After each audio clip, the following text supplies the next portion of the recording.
I work with horses, and my husband's also here and he's in concreting, so we both do very physical jobs, so we're looking for something not so hard as we get older.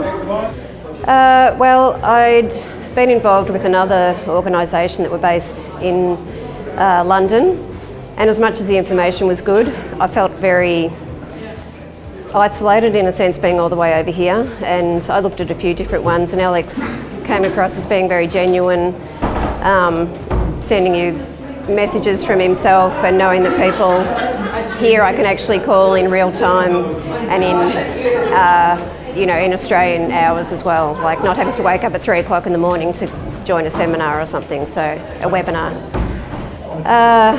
Where do I start? Well, firstly, a lot of the website links we got, which will be really helpful regarding the advertising, so that's been really, I think, a very valuable piece of information. Just driving home, finding the right product, just getting started, using the first product as a practice. It doesn't have to be perfect, but just actually get going. Spend at least an hour a day moving the business forward and doing something every day. Yeah, absolutely. It's been really useful, and hopefully AskMe again in 12 months and I'll be able to give more personal experience, and we'll be coming from an area of being successful.